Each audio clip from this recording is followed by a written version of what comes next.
In the first two parts of this series, I profiled two bad IndyCar drivers and explained why they weren't the worst driver of all time.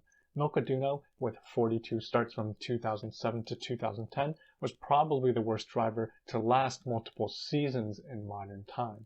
Stanton Barrett went from NASCAR backmarker to IndyCar backmarker and had pretty terrible pace and results in his 5 starts, although he was straddled with by far the lowest budget team at the time. For the third part of this series, I found a driver worse than these two. In Scott Mayer's short IndyCar career, he crashed out of every race he started and failed his Indy rookie orientation twice. In my research into Scott's career, I was truly shocked by some of the things I found out. In this video, I explain why I think Scott Mayer is the worst IndyCar driver of the 21st century. Scott Mayer's success early in life would be in business. He'd found his company, QPS Employment Group, in 1985 at the age of just 21 and grew it into one of the largest independently owned staffing firms in the region. His main racing experience prior to IndyCar was in the Barber Dodge Pro Series. Mayer was a regular in the series from 1998 to 2000. This means while he may have done some racing schools or amateur racing lost to the internet before that, he didn't start his serious racing career until the extremely late age of 34. So how did Scott do in the series? In 1998, he'd score 3 points for the season with a best finish of 13th at Road Atlanta. Not good results, but this was his first year, so maybe we shouldn't be too quick to judge. But 1999 saw no improvement. Mayer ran 9 of 12 races, had a best finish of 14th, and scored only 2 points. He'd make his first oval start at Nazareth, finishing 24th in a field of 25. Mayer would give Barber Dodge one more shot in 2000, where the series featured 6 drivers who would move on to IndyCar or Champ Car. He would fail to score a single point in his 8 starts with a best finish of 16th. Amazingly, there was another driver in the series who moved on to IndyCar that also failed to score a single point that year. That driver was none other than Milka Duno. However, Milka was in her first year racing Formula cars, and Mayer was a 3-year veteran in the series. Milka also beat Mayer in 3 of the 5 races they both started, so arguably Scott Mayer was outperformed by Milka Duno, who many consider one of the worst drivers of all time. So Mayer had poor results over 3 years and 29 races in the Barber Dodge series. This would probably be a good time to go back to racing school, or perhaps switch to some amateur SCCA racing. Even moving a step up the ladder to Toyota Atlantics would seem questionable at this point, although money talks and it's not that unusual for someone to go from backmarker of one feeder series to backmarker of another. But Scott Mayer would do the almost unthinkable, a jump straight to the IndyCar series. This would be a big jump even if he was champion of the Barber Dodge series. Although many Barber Dodge graduates moved on to IndyCar or Champ Car, most would race Toyota Atlantics, Indy Lights, or both before reaching the top. There's only one other driver I know of who made the straight jump from the 265 horsepower Barber Dodge car. Post a comment if you know this driver. So for 2001, Scott Mayer would hook up with IRL team PDM. PDM was a low-budget team. In fact, it was dubbed Poor Dumb Mechanics by one of its former owners. After forming in 1996 for the Indy Racing League's first year, by 2001 the team was struggling financially, no longer with a budget to run the full season, and surely happy to take on a driver bringing money like Scott Mayer. Reportedly, Mayer bought a new chassis for the team. Although it was a questionable move, to his benefit, Scott would reportedly do a lot of testing to get himself ready.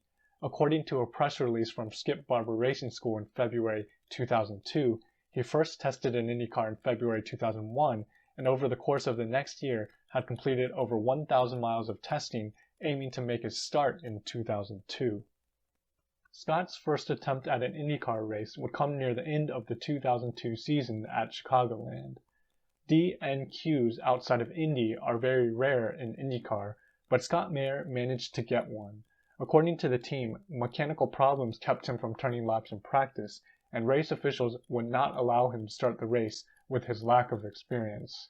He was listed as a DNQ even though nothing was limiting the field to 25 cars. Scott would need to wait until the 2003 season to make his IndyCar debut. The first race of the 2003 season was Homestead. This would be the first time we get to see how Scott could do against other IndyCar drivers, and in practice, his lap times were reasonably competitive. He was near the back, but not way off the pace. It seemed like PDM used their budget wisely and prepared a decent car, and all Scott's testing paid off over the past 2 years. It's also notable that Homestead for the 2003 race was before the increase in banking for NASCAR, so the track was more difficult to drive than in recent years. However, the car would have an issue in qualifying and Scott would start last. In his debut race, he lasted just 2 laps before crashing out. He was actually attempting to pass on perennial IndyCar backmarker turned NASCAR team owner Shieki Hattori. So, I have to at least give Mayer props for looking racy and attempting a pass, and also for his honest post-crash interview, a rare thing for most drivers who tend to blame everyone and everything but themselves. At the next race at the tough 1-mile Phoenix Oval, Mayer would be slow, last or second to last in every practice and qualifying, but the race would be perhaps his best. He lasted 18 laps before being lapped, not unusual for a short 1-mile oval, and managed 45 circuits before smacking the wall. Round 3 at Matugi would again see Mayer slowest in practice and qualifying, although not way off the next slowest car.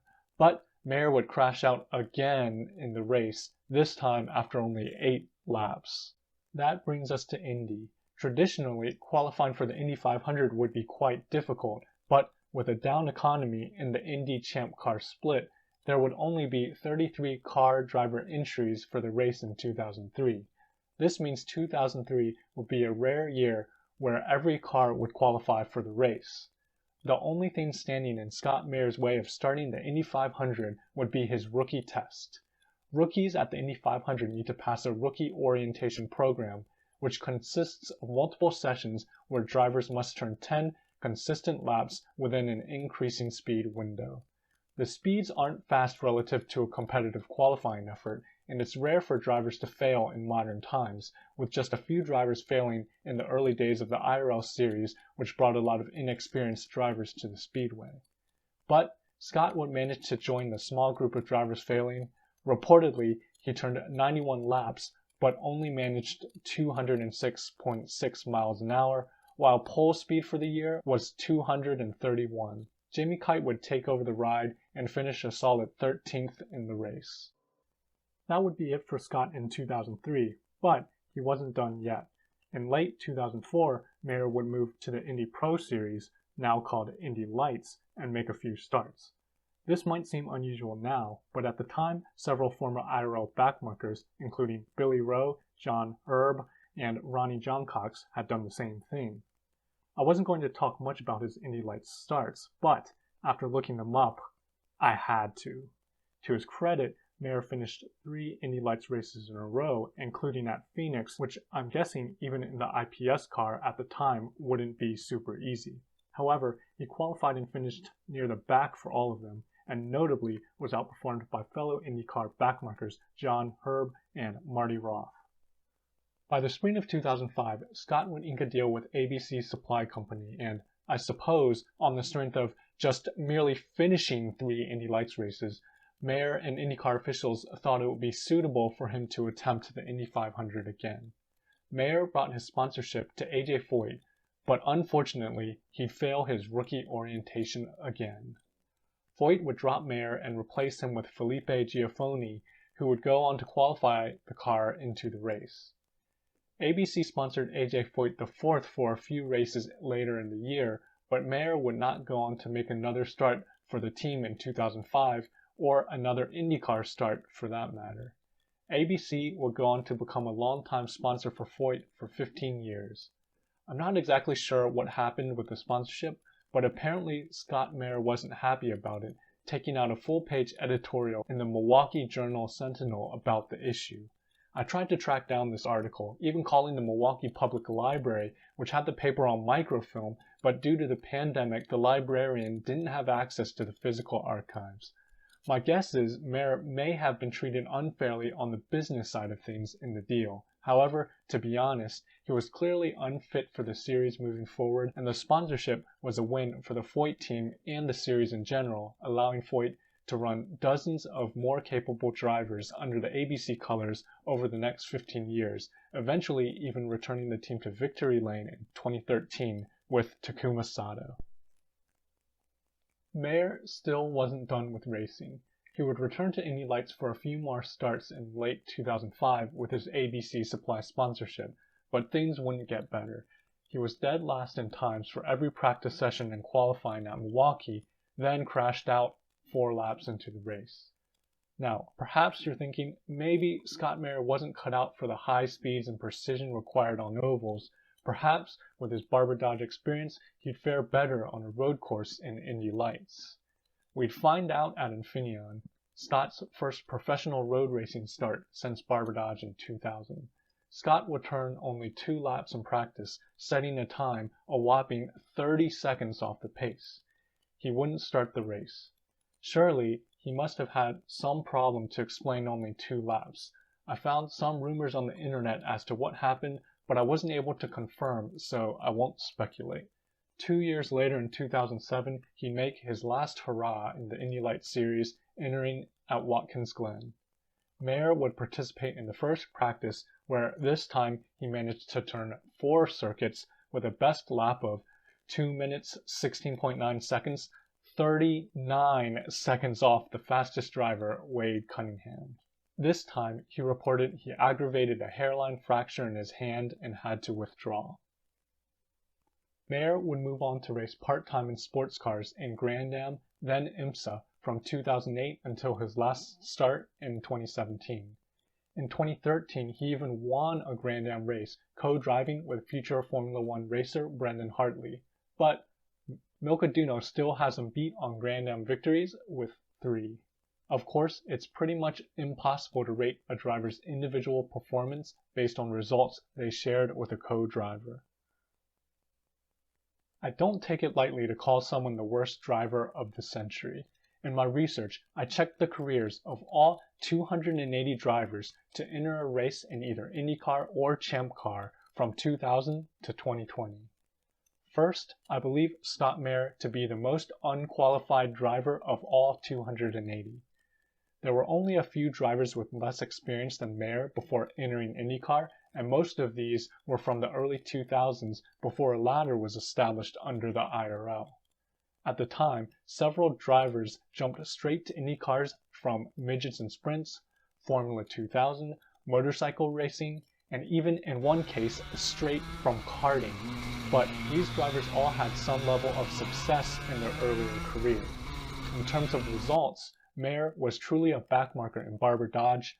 There are few other drivers who even come close to these poor results, but even those drivers got experience in cars much closer to the performance of IndyCar.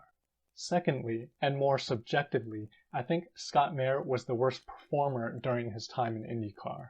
Although there are a lot of contenders in this category, Scott failed to qualify for 3 of the 6 IndyCar races he attempted, something extremely unusual for his era. He crashed out of the 3 races he started, completing only 55 of 600 laps, or only 9% of the total race distance. And in a time when it wasn't that hard to pass the Indy rookie test, and many poor-performing IndyCar drivers passed, Scott Mayer failed twice. In the 15 years since then, not another single rookie has failed. Finally, his poor results in Indy Lights, even after his IndyCar experience and at a time when the series wasn't that competitive and other IndyCar backmarkers found success, reinforces to me that he truly is the worst driver to date in the 21st century. And with the series becoming more competitive now, I would be pretty surprised if a worse driver ever reached IndyCar again. But this video is not about attacking Scott Mayer or his character off the track. In fact, I don't even really question Scott Mayer's attempt to race in IndyCar. In fact, I probably would have tried to if I had the opportunity, and while I would think I would have done better, I can't really say for sure. As I've said in other videos, in racing, some people get an opportunity and some people don't, and in life, if you have an opportunity to fulfill your dream, of course, you go for it.